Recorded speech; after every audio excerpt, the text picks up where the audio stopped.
Coming up on today's show, I'm going to outline my 5 biggest causes and factors behind Denver's winning streak and what is fueling this unexpected run to 6-5. Then we're going to look at an updated playoff picture, talk about a bit of a rooting guide as we get into the home stretch of the year. And then I have an official statement to make at the end of the show. If you catched our post-game video yesterday or some of the watch party, you know what I'm talking about. And if not, well, I guess we'll just find out at the end.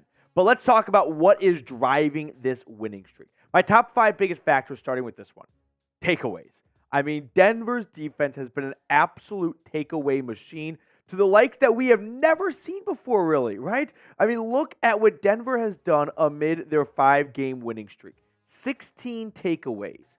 3+ takeaways in 4 straight games. That is the most since 2000.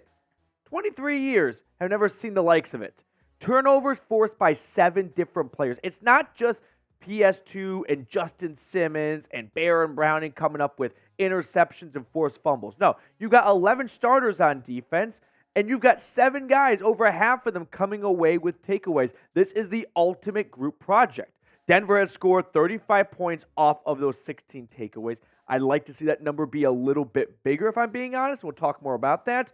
But they have won a game by an average of 7.4 points over this 5-game winning streak. Some close wins over the Bills and the Vikings, and then some bigger wins over Kansas City and now Cleveland. But still, they are winning games by an average of 1 score. And so every single turnover is a huge factor, or every single takeaway is a huge factor for Denver coming out on top. My fear is this, though.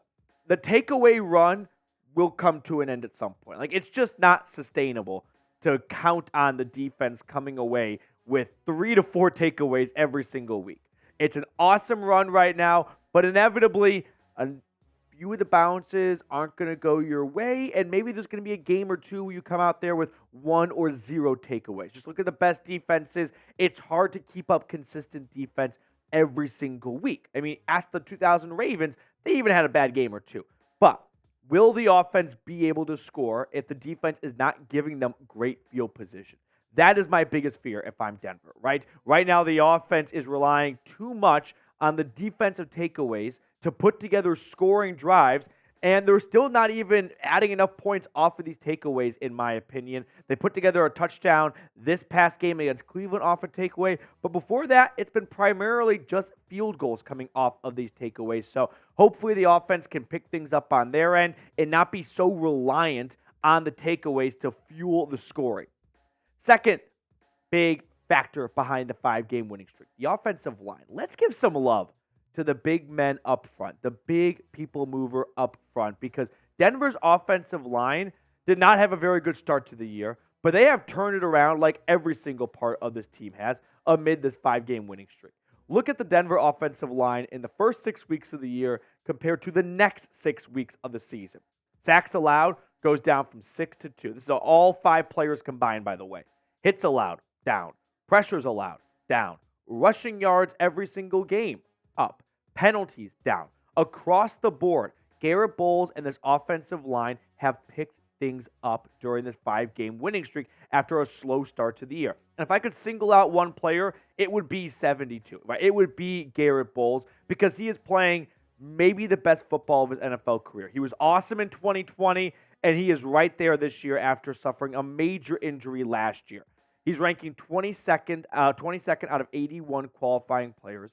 An overall PFF grade of 75.3. For PFF, if you don't know, I always say add 10. So you get 85, and that's kind of what your school grade would be. So he's playing at a B to B plus level in PFF's eyes. 5 penalties. That was his biggest knock, right? His first few seasons was that he was constantly holding players. That number has gone way down. Sacks are down. Garrett Bowles is playing fantastic football, and he is looking like a cornerstone left tackle for the next 5, 6, 7 seasons.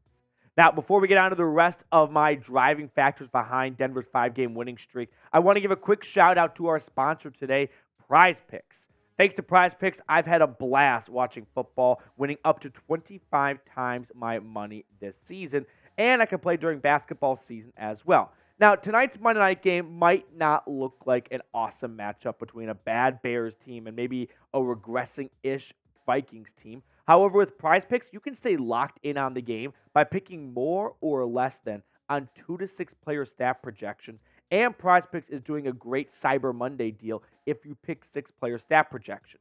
So, testing my skills on Prize Picks this season is the most exciting way to play daily fantasy sports. If you have the skills, you can turn $10 into $250 with just a few taps. Let's check out my selections for Monday Night Football. I'm taking the more on Justin Fields' passing yards. It's lower than Josh Dobbs's, and I think Fields is a better quarterback. So I'm also going to go less than on Josh Dobbs' passing yards. I'll take the more on DJ Moore's receiving yards. And then I like this last one a lot. More on Brandon Powell's receiving yards. No Justin Jefferson. So wide receiver 2 for the Vikings. His total is at 22.5. I'll take the more on that one.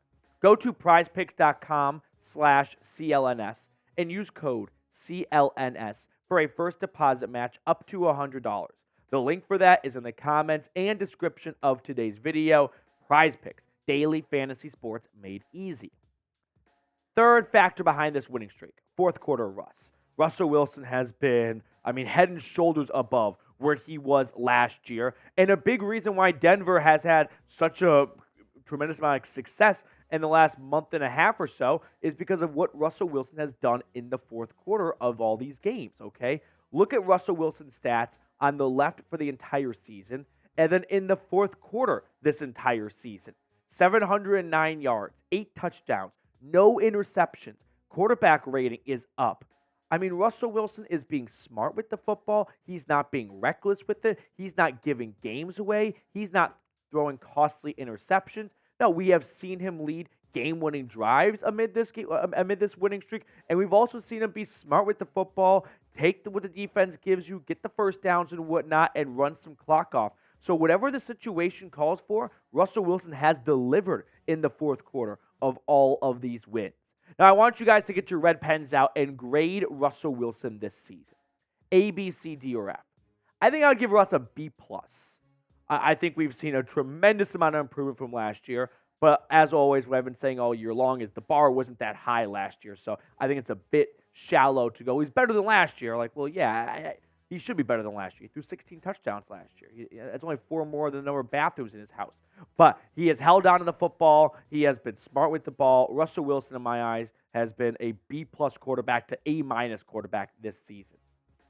Fourth big driving factor now, the ground game. The ground game for Denver got off to a bit of a slow start because Javonte Williams early in the year was still getting his feet wet, right? He was still working back from a major knee injury that, if you ever think about it, it still blows your mind that he was not even on the PUP list to start training camp. But look at Denver's ground game in total amid this 5-game winning streak, right? 157 carries, 635 yards. They're averaging 4 yards a pop. They picked up 2 touchdowns against a Browns defense last week. That's one of the best defenses in the NFL. The ground game for Denver has had a dramatic improvement compared to the start of the season, and it's a big reason why this team is churning out win after win. Fifth factor behind the winning streak, a complete culture change. This is one that there's no real stats to back it up, right? There's no real big numbers or anything, but you know it when you see it. And this fan base has not seen the Denver Broncos close out games or complete comebacks with some level of consistency since 2015, nearly a decade, right? And unfortunately, this locker room was filled with a lot of talented players. Justin Simmons, Pat Surtain, Cortland Sutton, right? Some guys here longer than others. But they still didn't quite know how to win, which I always think is kind of a strange expression because if you're in the NFL, well, that means you were really good in college. And if you were really good in college, that means you were the best player in high school. And if you were the best player in high school, you won a lot of football games, right? And Jerry Jeudy at Alabama won a lot of football games. But there is something to winning in the NFL, right? It's a little bit easier maybe to escape a win against Mississippi State if you're Alabama with not playing great ball. But that's not going to fly in the NFL because as Denver learned, even when you're playing a team like the Washington Commanders, who's not having a great year, they're still all professionals, 53 of them, and they are going to make you pay if you make major mistakes. So ultimately, this is what good coaching looks like, right? This is what Denver wanted to get out of Sean Payton, installing a winning culture, right? Getting this team to learn how to win in all sorts of ways. This locker room does not quit, and these guys learn how to win with grace and beauty, right? Beating the Browns by 17 points, beating the shit out of the Chiefs. They learned how to come back against the Bills. They learned how to come back against the Vikings. They learned how to play with a lead against the Packers. This team has won in every single way pretty much amid this 5-game winning streak, and it's really encouraging to see that moving forward. Sure, inevitably the winning streak's going to come to an end, but when they come out of that winning streak, they're going to know how to play in close games and know how to play in leads for future weeks and future years as long as this locker room stays together. One other bonus factor I want to mention, staying healthy. Unfortunately, this has been a major issue for Denver the last couple of years, but knock on wood, they're staying healthy right now. Like, not a lot of teams can say they've had the same 5 starting offensive linemen every single week. Not a lot of teams can say that they've had a lot of consistency on defense or anywhere on the field. But lucky for Denver, and right now there's probably a little bit of luck, they are staying healthy. And so knock on wood that trend continues, but that's a huge factor. I mean, look at Sunday's game, for example, right? The Browns came in with their second-string quarterback, no Nick Chubb, no Denzel Ward. Like, they're missing a lot of guys, but Denver, the healthy team, over 60 minutes, was able to come out on top. Now let's look at an updated playoff picture and talk about the playoffs. Playoffs? We're talking playoffs. The Broncos are at 6-5. They are currently on the outside looking in. The Colts have the tiebreaker due to AFC wins. But Denver has tiebreakers now over Cleveland, Buffalo, right? And so if they happen to knock off the Texans in Week 13, where they play next against a 6-5 Texans team, that'll be another tiebreaker they pick up. And they are currently tied with for that, tied with sort of for that final AFC 7 seed spot. But when we look at the remaining schedule for the Broncos, they go to Houston, to LA to play the Chargers, and to Detroit. I mean, 3 road games in a row is never easy no matter who you're playing. 2 of them being above 500 definitely makes it a bigger challenge in my eyes. And then you got the Chargers, which is coached by maybe the dumbest coach in football right now, in Brandon Staley.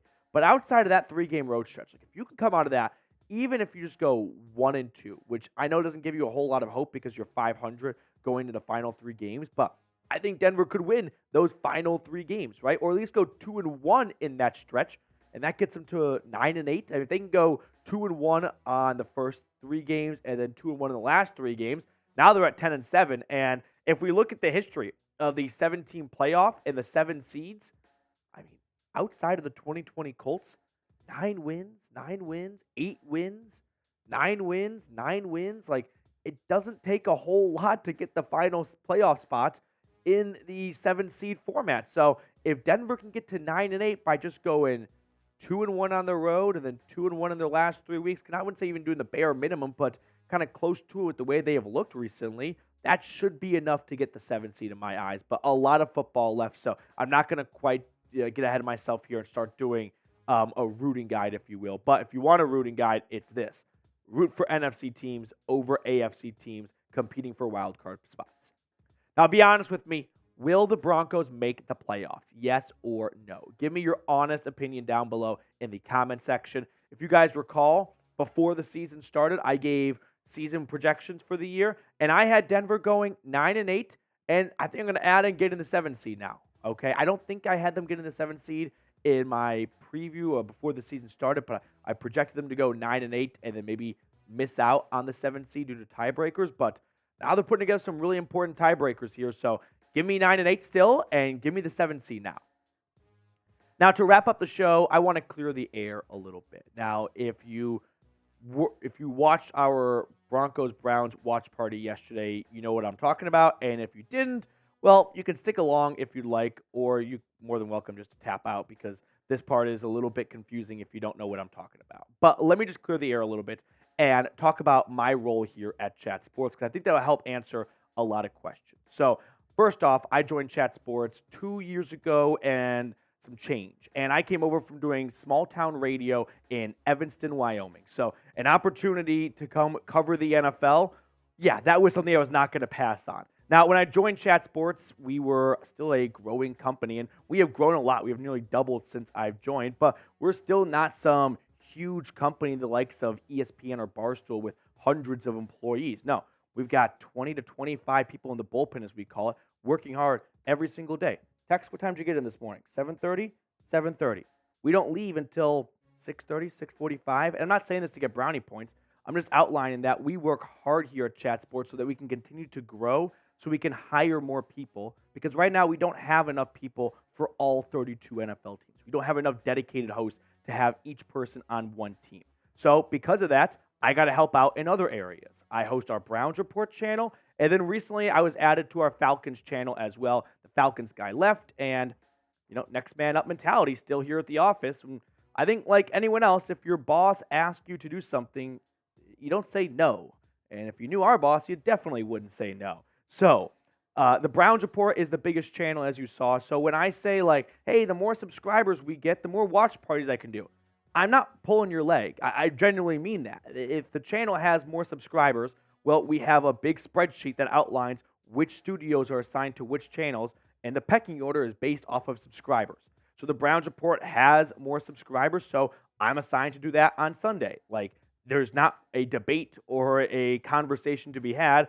That's just the way the assignment rolls, right? It's almost like, I wouldn't say like the broadcast crew being assigning to teams, because we stick with the same teams, but whatever channel has more subscribers gets the watch party. So this past Sunday, Browns Report had more subscribers. That's the watch party I did. Now, as for the jersey incident, that's something that I wish I could go back in time and undo. Because if you watch the beginning of the watch party, I came in with a neutral shirt, and, well, someone said, if I send $100 in, will you put a Browns jersey on? And that's something I wish I could go back in time and undo, because I sold my soul for $100. And yeah, like, if someone asked you to do something for $100, I bet you'd consider it a little bit too. But ultimately, that was probably not a very good decision. However, all I can say now is hopefully you guys can reconsider. For those of you that have unsubscribed to the channel, I hope that you will reconsider and join the channel again. We put out as close as we can to daily videos here. If you've been subscribed to the channel for a long time, I hope you have noticed that we work hard here, right? I'm doing videos at home when breaking news happens on my days off. I'm keeping you guys informed and entertained all year long. We're not tapping out in the off season. And I try to go the extra mile. Like, if you ever scroll down to the description of our videos, all the fun stats and facts I put in the video, I put in there. So if you ever want to copy and paste them and send them to your friends, like, hey, look at Denver's defense amid the winning streak. Like, it's all waiting for you right there in the copy. So I try to go the extra mile to keep you guys, entertained as much as possible and informed as well. So hopefully that helps clear the air and answer some questions as to my role at the company and the way things kind of operate here at Chat Sports.